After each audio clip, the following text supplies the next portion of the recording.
So Prabhupada took birth in this world 119 years ago. And he actually gave an ideal example of all four Vedic ashramas. He was a very responsible and dedicated father and husband. Actually, first we should begin in his youth. He led a sinless youth and worshipped Krishna practically from birth, then his householder life. Then he took vanaprastha. Unfortunately, or fortunately, his wife was not enthusiastic to participate in this new adventure. And then finally Prabhupada took sannyas at the order of his guru, who appeared to him in a dream. Prabhupada used to laugh and say that his spiritual master began to appear to him in dreams and tell him to take sannyas. Prabhupada said, I was horrified. Of course, he would also laugh. And then in 1959, he did take sannyas. And in a sense, the rest is history. Prabhupada was compassionate even in Grihastha life. He took sannyas at the age of 63, even though he taught in his books that one can take sannyas at the age of 50. So we see that even in his family life, he tried very hard to include his family in his missionary work.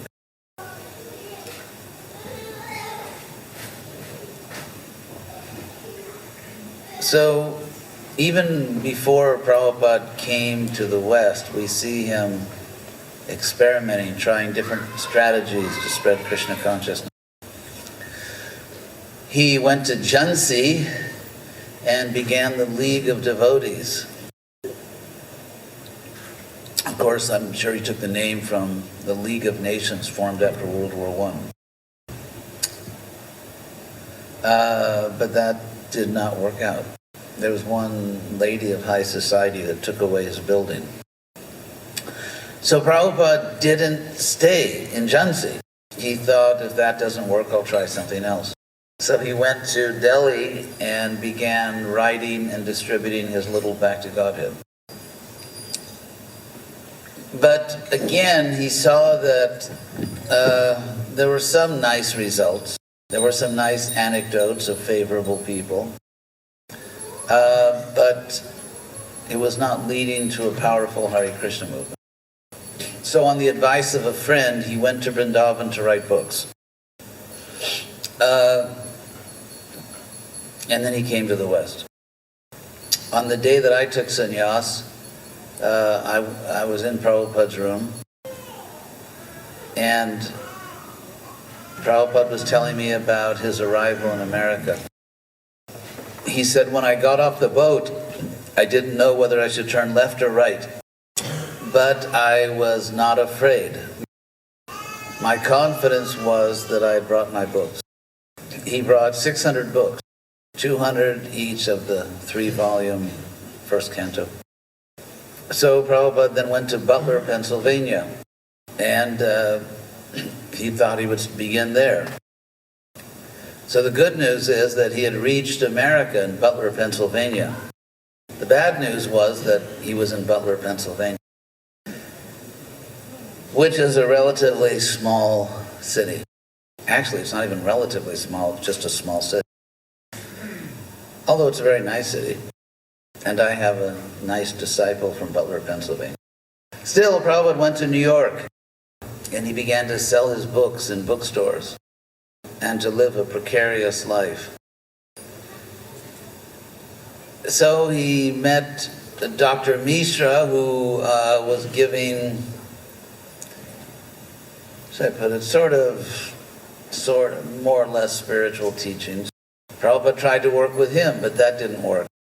So he somehow got a little place and began his own matchless gift center. So Prabhupada could have just stayed in New York. Of course, he had to leave for a little while to Montreal because he lost his American visa. But he began to travel. He opened a center in San Francisco, and in Los Angeles. And then many centers began to open. In 1970, Prabhupada took his movement back to India, and it was a huge success. But he noticed that people were misunderstanding the Harinam Sankirtan in the street. They thought the devotees were professional beggars. So for a while he stopped the Harinam in India. So in Prabhupada's life we see him constantly responding to changing conditions and always focused on making his guru's mission a success. So now we are in the year 2015, and of course in Lithuania, small country but full of Shakti. So it's amazing to see so many devotees here. In other parts of the world, such as the Western world, it's a very different situation. Some people complain that I talk about Krishna in the West. No one in Lithuania complains. But they say, why do you talk about Krishna West? We could ask the same question to Prabhupada, why he put the word West in his pranam mantra. Nirvishesha shunyavadi paschatya deshatarine. Prabhupada could have put in his pranam mantra, savior of north, south, east, and west. But he understood that in order to actually change the world, it was necessary to establish powerful movement in the West. So if the West could only follow Lithuania, there'd be no problem. What? The biggest river is Namuna. Nyamuna.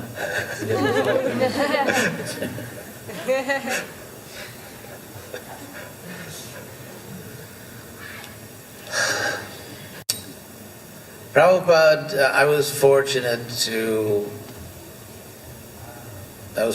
to have in my relationship with Prabhupada. As I explained yesterday, I first saw him in 1969 at a program at my university. And then I saw him the second time for my initiation about a year later. In those days, Prabhupada would personally perform the fire sacrifice. And he was the ocean of mercy because he did a very short ritual. When Prabhupada first gave permission for a few of his disciples to perform the fire sacrifice, one of the first devotees was Satsvarupa. So many years ago I asked him, what did Prabhupada tell you about the fire sacrifice? And Prabhupada told him, make it shortcut. Anyway, so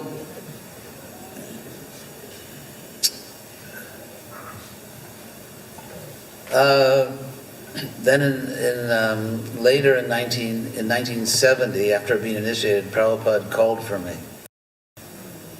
He said, somehow he thought I was intelligent. Vienaip ar kitaip jis galvoja, kad aš esu protingas. He even told my mother I was very intelligent. Jis net mano mamai sakė, kad aš protingas. And so, of course, she loved Prabhupada after that.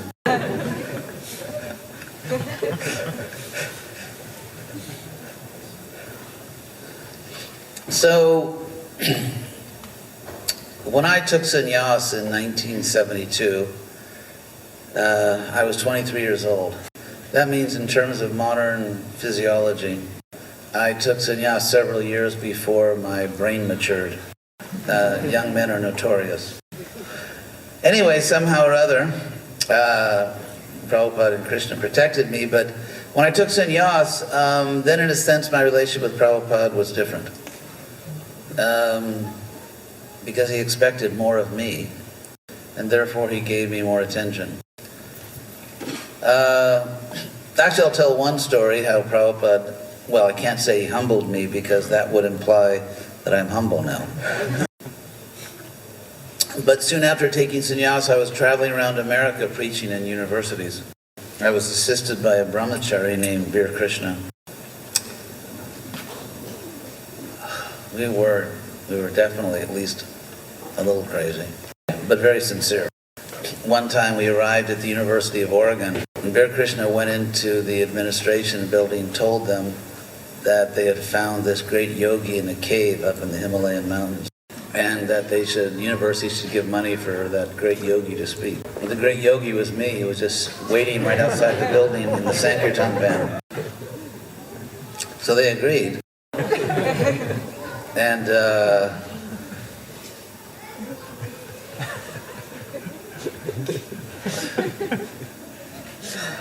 so a young boy, about 17 or 18 years old, still in high school, came to our programs, and then he joined the movement. He went to his home he lived in a goat shed. So he had to get all his things, and then some people almost dragged him out of the movement. I mean, that one day, we had to twice save him from his acquaintances. We finally got him away and drove that night away from that town. So he remained a devotee. Today he's known as Bhakti Vidyapurnaswami. Anyway, the program was going very well, so I went to see Prabhupada in Brooklyn right after that. And when I went in to see Prabhupada, he was very, very pleased to see me. He had just finished a good breakfast and he was in a jovial mood. So he said to me, sort of joking, "Oh, H.D.Goswami Goswami." He said, "You are traveling and preaching. I just sit here and eat." Anyway, Prabhupada was very pleased with my program, so naturally I reciprocated by becoming proud of myself. So later that afternoon, I went into Prabhupada's room to get more praise and appreciation. And Prabhupada taught me a good lesson. When I entered his room, there was a young brahmacharini who was cleaning his room. In terms of ISKCON hierarchy, she was just a young girl. She had no position in ISKCON, but she was cleaning Prabhupada's room with great devotion. So I sat in front of Prabhupada waiting to be appreciated. Prabhupada didn't speak one word to me. He was simply watching this innocent young girl. And so he spoke to her like a loving grandfather. He said, "What is your name? And how old are you?" And I could see he was so pleased with her. So at that moment I realized that she was actually pleasing Prabhupada and Krishna by her devotion. So Prabhupada, at the same time, Prabhupada perfectly reflected Krishna in the Bhagavad Gita. At the end of the Gita, Lord Krishna says, "Jaidang paramang guyang mad bhaktesha vidhasyati bhakting mai parang krita mamevaishyati asangshaya nachatasman manusheshu kaschin me priya kritama pavitanacha me bhuyo anya priyataro bhuvi." So Krishna says that one who, in the future tense, one who will preach this knowledge among those who care about me, that preacher has done the greatest service, and that person will come to me alone. Then Krishna says, it is only that person who is most dear to me in this world, and no one will ever be more dear to me in this world. So Prabhupada kept us, well, I can't say he kept me humble, but he kept us from becoming too crazy. But at the same time, he gave special attention to the preachers. And Prabhupada especially identified with those who did pioneering work, because Prabhupada had done that. Prabhupada was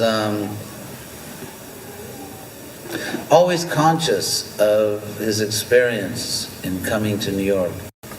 And when Prabhupada was here, in all the first years of the movement, that New York event was like was the paradigm for ISKCON. To courageously go out and spread the movement, even if you have to go alone, was sort of it was the guiding light of ISKCON.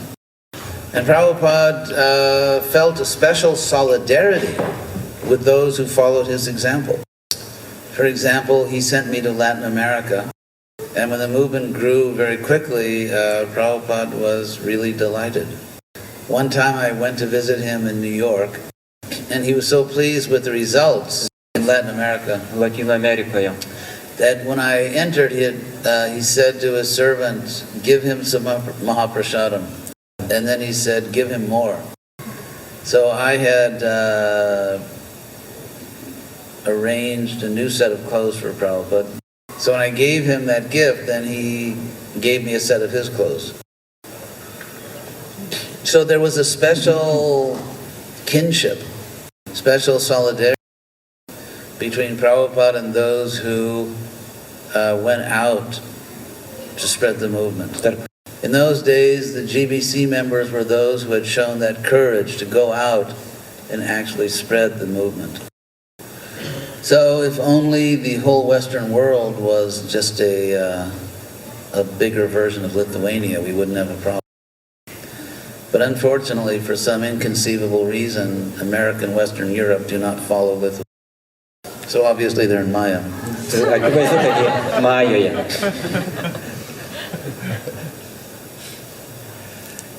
Anyway, so it's been actually very inspiring for me to come here to this country.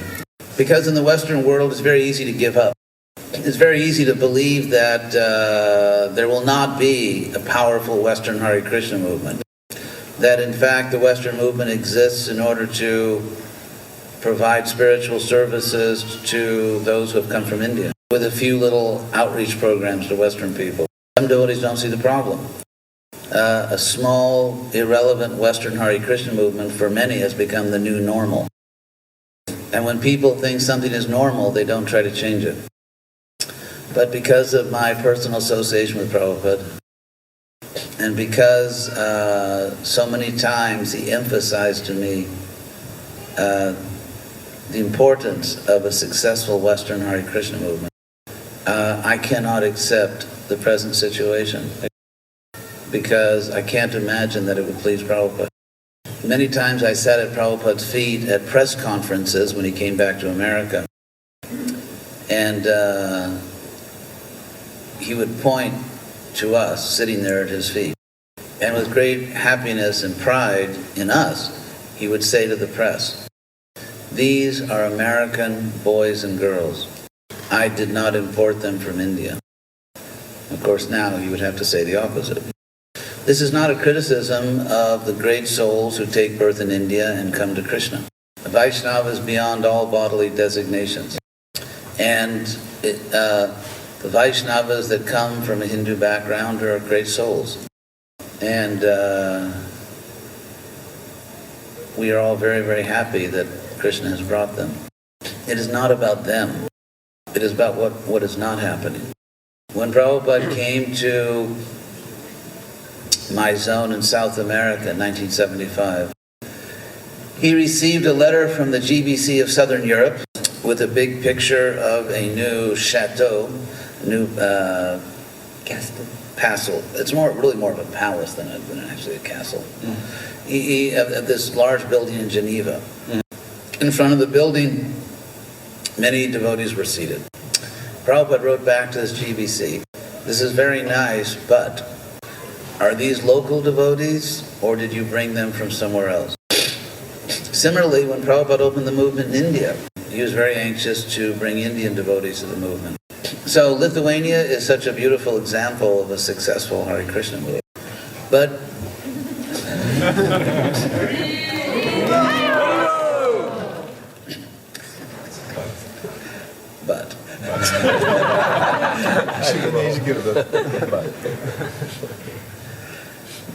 and last night I was watching the stage show of very talented singers, and it actually gave me a vision of what the movement could be in the West, in America and Western Europe, Australia, New Zealand, and most important of all, Luxembourg. Luxembourg.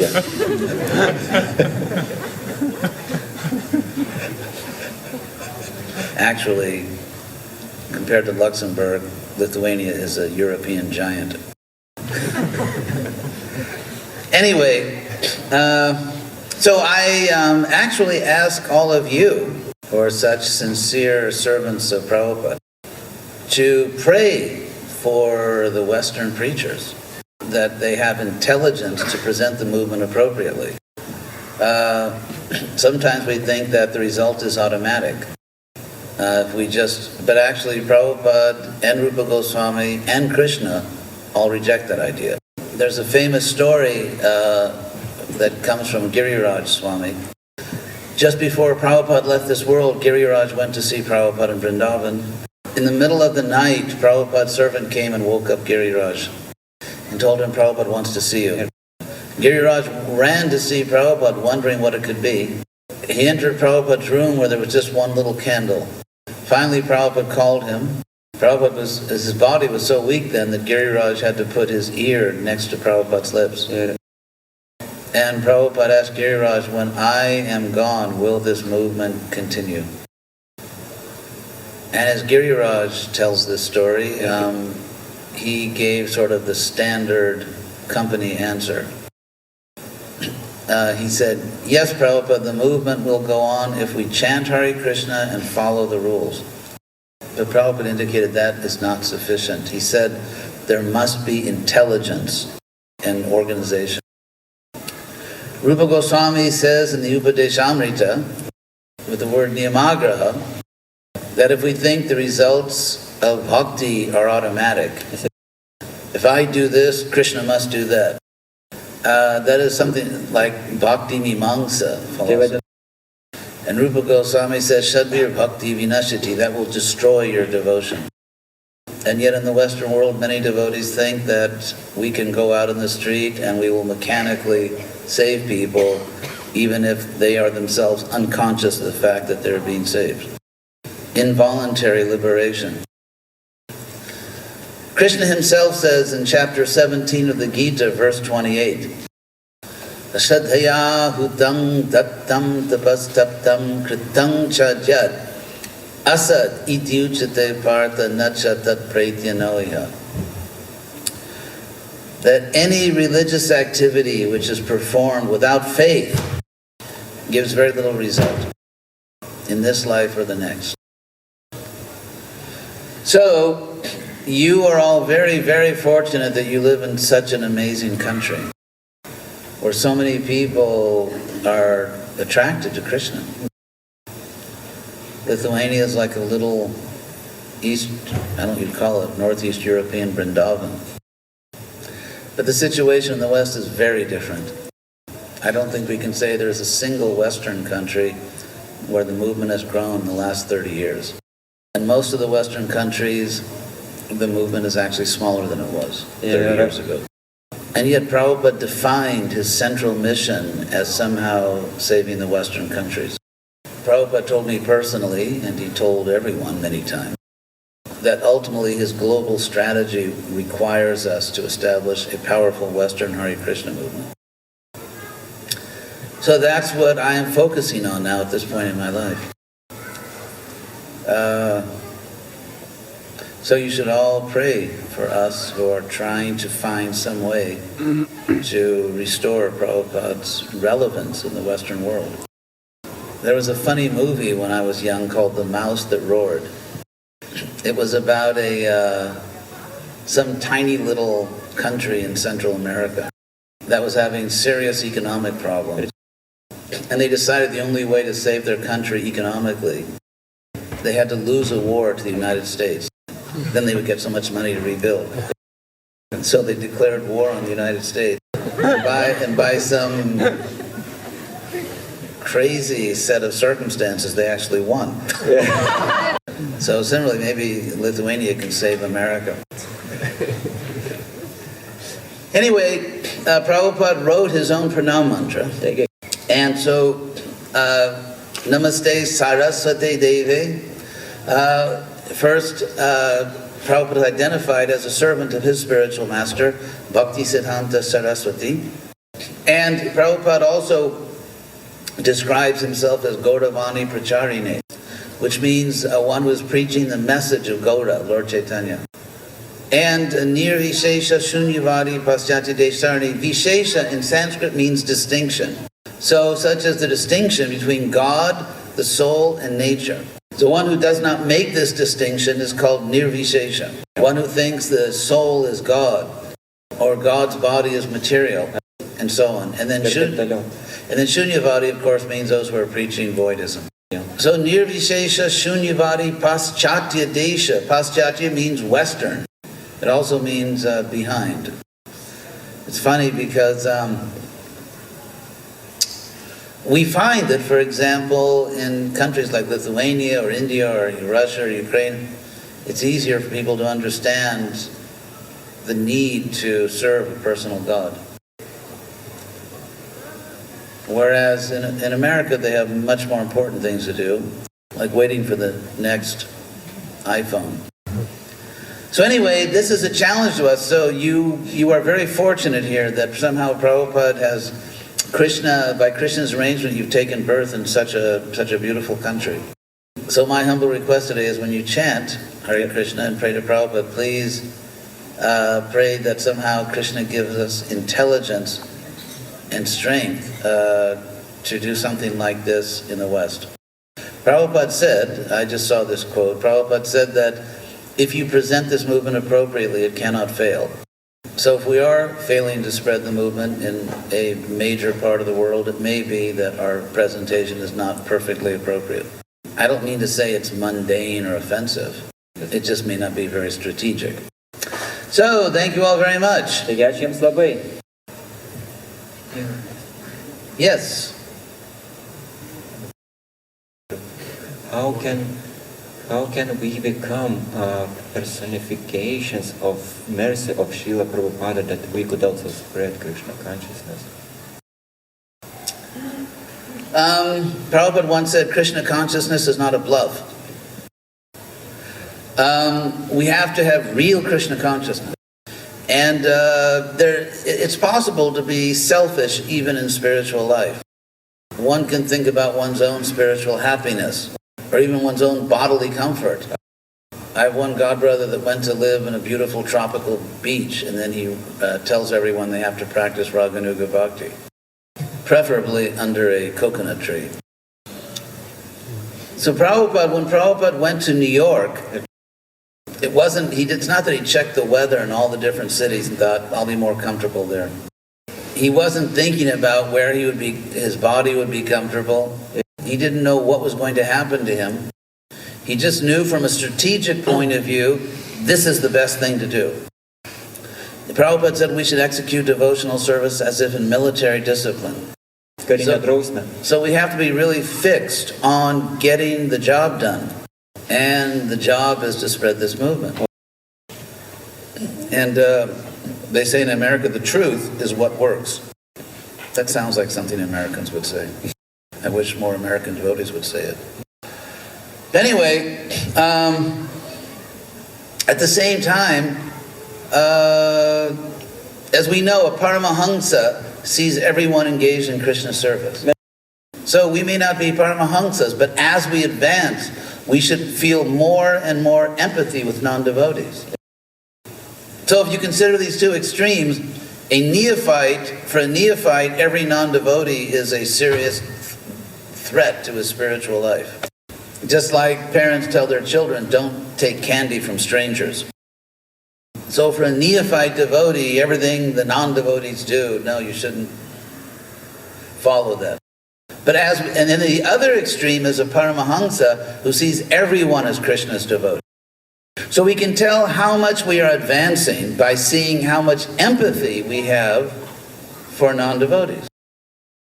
To feel real empathy with non-devotees may not be safe for a neophyte, but it's natural for a more advanced devotee. That's why it was very nice to see here in Lithuania, like that beautiful program last night, how you're engaging so many people in serving Krishna. So Prabhupada, in his pranam mantra, said, Gauravani Pracharine. And Prabhupada, there's a verse spoken by Lord Chaitanya to a Brahmin in South India. Jare dako tare koha Krishna upadesh amar agyai guru hoy tare desh. Whomever you meet, tell them Krishna's message. Prabhupada quotes that verse in the Veda base about 200 times. And he explains over and over again what it means to be a guru. Prabhupada emphasizes that the guru speaks infallibly when and only when the guru is repeating Shastra or Krishna. So Prabhupada's infallible message is Gauravani, the message of Lord Chaitanya. But in the details of how to spread Krishna consciousness, there must be the freedom to make relevant and necessary adjustments according to time and place. Prabhupada discusses this in his purport to the Bhagavatam 4.8.54. Narada Muni tells Dhruva, you should worship Krishna. Desha Kala Vibhagavit. Desha Kala Vibhagavit. Very good. It's the same in Lithuanian. Lietuviškai taip pat skamba. Which means that you should worship Krishna knowing the distinctions of time and place. So Lithuania in 2015 is a desha and a kala. It's a place and a time. And America is another place. So, therefore, to really spread the movement, we have to be intelligent. We have to follow, but not blindly. That was the whole point of Prabhupada's last instruction to one of his dearest disciples, Giriraj Swami. The result is not blind and automatic. We must be intelligent. So those of you who are trying to serve Lord Chaitanya in Lithuania, that's your responsibility, and it seems like you're doing it very nicely. When we look at the West and we see a very different situation, of course the easiest solution is obvious. Blame the non-devotees. And that's a very popular strategy for dealing with the problem. However, I prefer a more active approach, rather than just blaming non-devotees and waiting for prophecies to be fulfilled. Still, in every country, it is our responsibility to be intelligent. Yagyayar Sankirtana Prayar Yajantihi Sumedasa. Those who are very intelligent are successful in the Sankirtan movement. So anything else? Yes. What results are we looking for to indicate that we are being successful? Does it mean everybody has to become 100% Krishna conscious, or as you said, that they are being... No, they just have to give money. That was a joke. Although sometimes the truth is told in jest. Anyway, when I used to go into Prabhupada's room, when I was, somehow Krishna was blessing me with a lot of success as GBC of Latin America, as soon as I walked into Prabhupada's room, he would say, so, how many temples did you open? How many books distributed? We know that you cannot reduce bhakti down to mere numbers. But somehow Prabhupada believed that I was serving with devotion. So Prabhupada gives practical results himself as evidence of his position. For example, there were godbrothers of his who very brilliantly criticized him. And Prabhupada said, these fools don't understand how to recognize the Acharya. And then Prabhupada talked about the results he had gotten. So someone may be very sincere and not get big results. But if we want to have that special mercy that Krishna talks about in Bhagavad Gita, and if we want to actually help fulfill Prabhupada's desires, then we should be Krishna conscious. But we have to also pay attention to the results of what we're doing. Otherwise, it's like whimsically cooking for Krishna. Whoops, I burnt the sabji. I forgot to put the sugar in the sweet rice. But that doesn't matter. I cook with love. It's like a mother that forgets she forgets she left her child. Where did I leave my child? She can't remember. But I love my child. I just can't remember where I left her. So, if we know that Krishna wants something very badly, jeigu mes žinome, kad Krishna kažko labai labai nori, and Prabhupada wants it, then we should try to get it for them. And that requires intelligence. not simply mechanical, blind procedures. Someone there? Kažkas ten? Yes?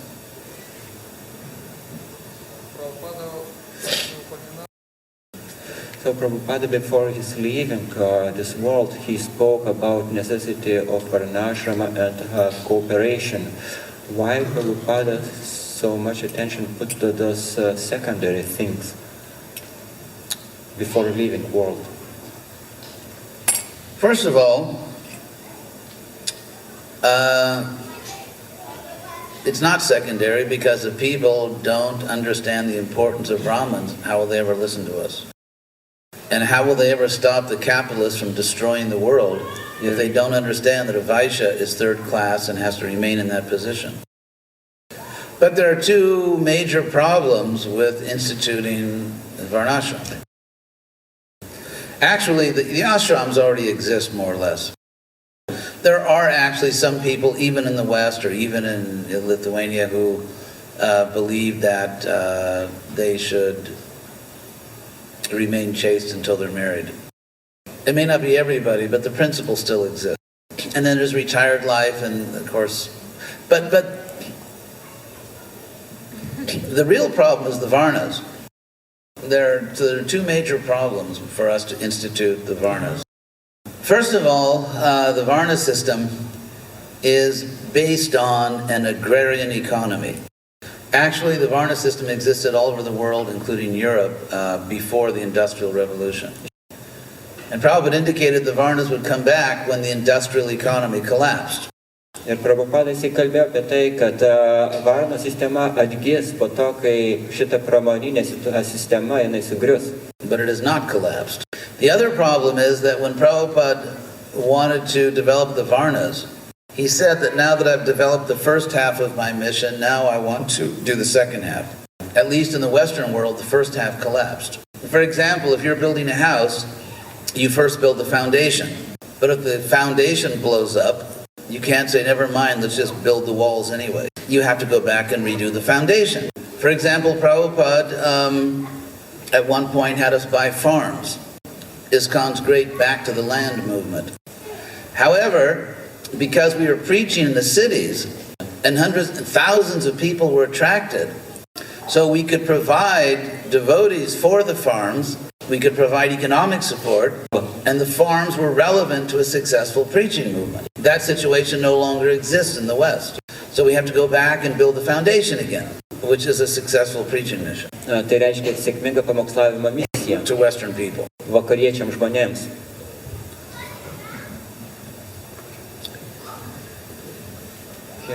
Yes. How can we develop our intelligence so that we could see the means of preaching according to place and circumstances and time? We either have to be intelligent or listen to intelligent people. If someone says they have an intelligent plan to spread the movement, they should show their own results. It's no use for someone who preaches in the East to tell us what to do in the West. They should come to the West and show in practice what they can do. Yes? So question was that if our movement is breaking, like we have foundation which is breaking in the West, for example, so maybe we can start from building communities like Jews have their kibbutzes, yes. Mormons have their communities, maybe we can consider our foundation those farm communities, agricultural communities, and if our preaching in the cities is failing, maybe we can preach in the countries. Yeah, thank you for that suggestion. Ačiū už šitą pasiūlymą. Actually, the movement in the West is not breaking. Sociological point, the movement is fairly strong. It's simply based, most of it is based on preaching to people from a Hindu background. So, apart from that, the movement is all right. As far as the kibbutzim, I actually just spent 8 weeks in Israel before coming to Europe. And it's interesting, the kibbutzes have become, most of them have now, some of them are still agriculture, but many of them have now become sort of like collective factories. So the reality of the modern world. And of course, because Israel is so small, even the so-called country kibbutzes, they're very close to the cities. So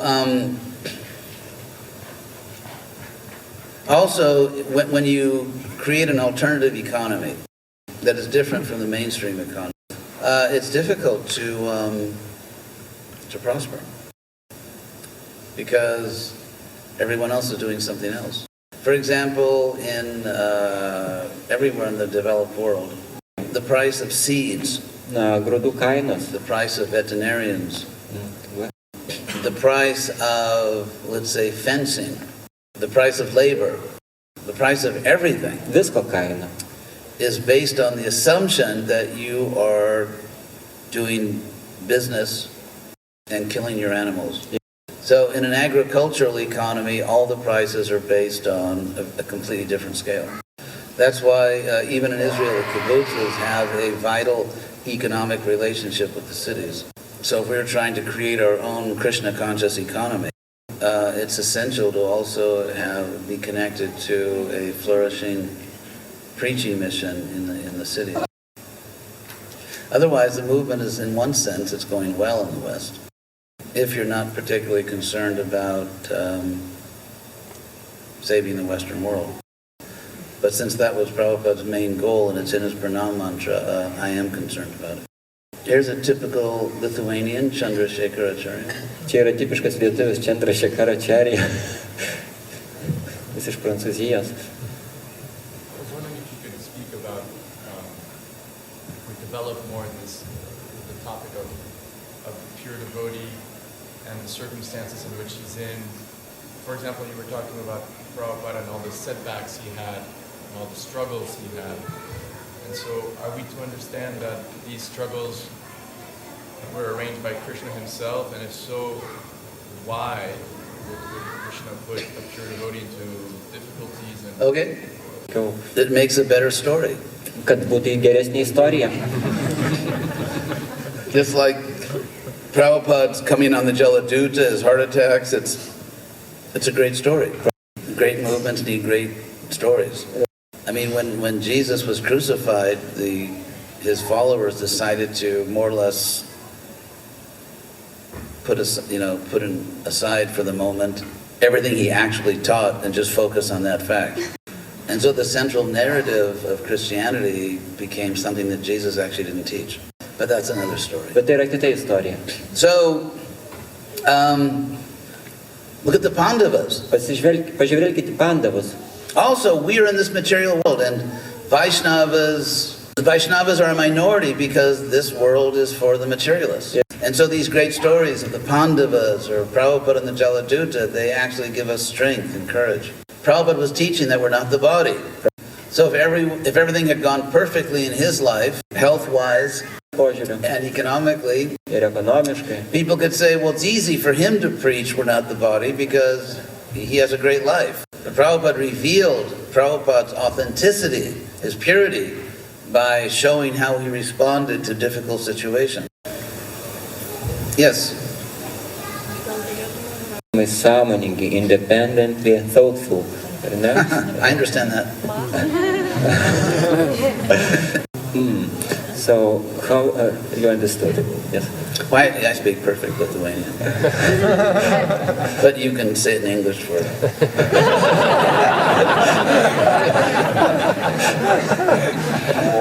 So, she's asking you, you spoke about we should be independently thoughtful, but at the same we have some rules, etiquette and so on, how we should relate. Maybe you can explain this, how can we relate? Yes. For example, you live in Lithuania, and I assume you're a good citizen. Yes. I assume you're not wanted by the police, or you didn't recently escape from prison. So, you're a good citizen of Lithuania. Follow the ruls. And beyond the laws, you even follow the proper etiquette of being polite and courteous. It's not against the law to be rude, it's just obnoxious. And so a good person not only follows the law, but they even follow the proper customs. And yet, after you do all of that, you have complete freedom to be independently thoughtful. Prabhupada came to start a society of Brahmins. Shudras do not become independent because they can't take care of themselves. Whereas a Brahmin will do the right thing voluntarily. So ISKCON is a society. We have laws in ISKCON. Mes turime įstatymus ISKCON'e. And we also have good customs or traditions, for example, Vaishnava etiquette. So we follow all of that. We cooperate. We respect natural hierarchies. But having done all that, we should have a brain. We should be creative. We should have good ideas. And we should have a culture in ISKCON where good ideas are appreciated and are not seen as a threat. So it's a combination, it's a balance between freedom and social responsibility. If it goes too far to the side of freedom, we have destructive anarchy. And if it goes too far to the side of don't think, then we have a society of Shudras instead of a society of Brahmins. So, as Krishna says in the Gita, it's a question of balance.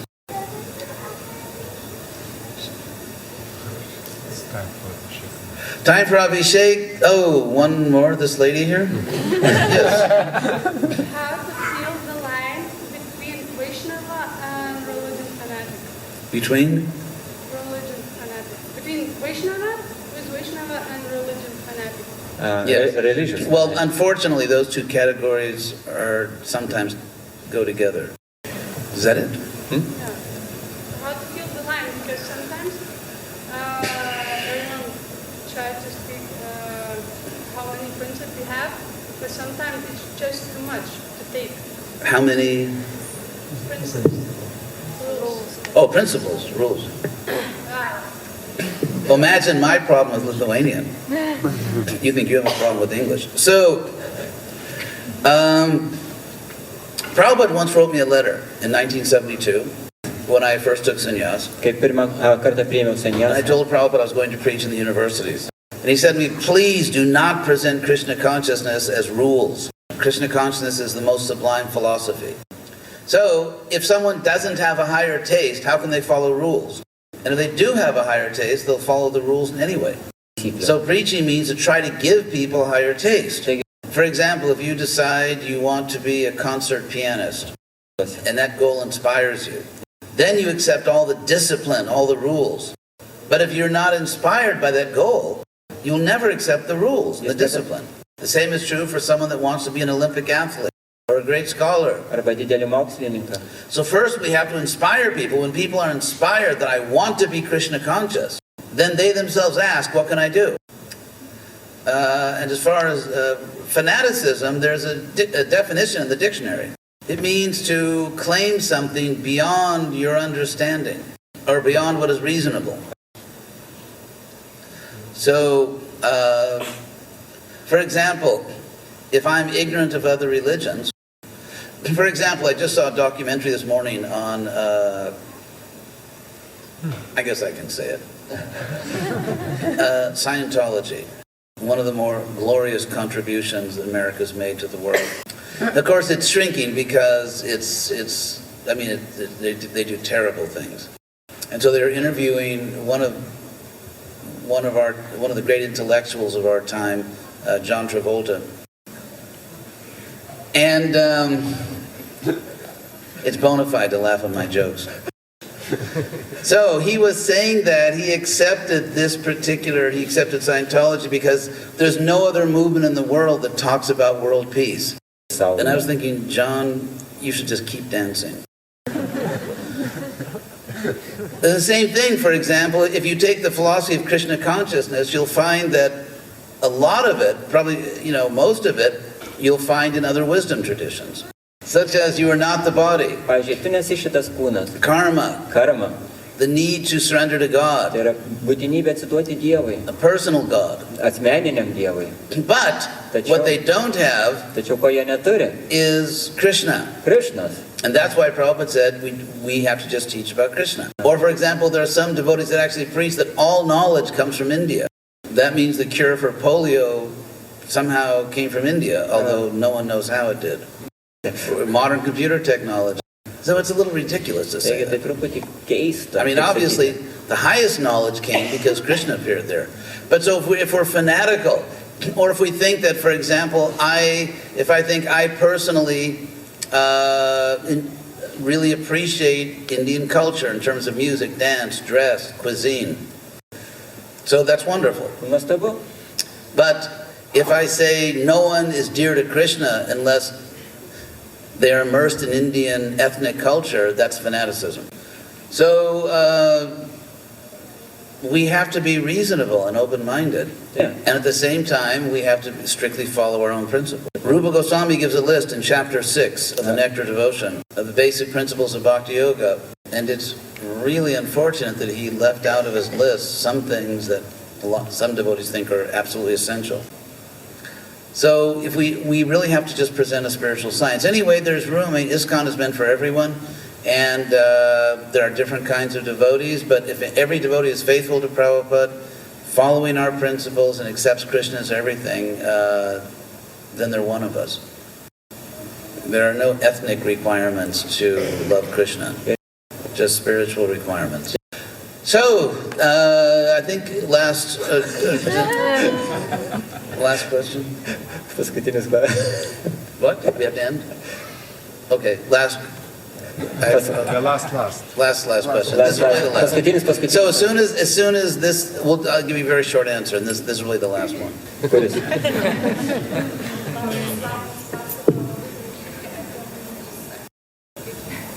Yesterday you spoke a lot about reciprocation. Yes. Reciprocation of love between one another and devotee and Krishna. Yes. And she liked this presentation a lot, and she wants to ask you, maybe you can expand a little bit about. Yes, see me after the class. Tikrai gali susitikti po paskaitos. Yeah, actually, it's a very good point, and there's also a devotee back there that you wanted to ask a question. So anyone that didn't get their question answered, please have one major credit card, and you can meet me after the... So, but I can talk to you after the program. So, thank you all very much. Thank you to the translator. Prabhupada ki jai. H.D.Goswami Maharaj ki.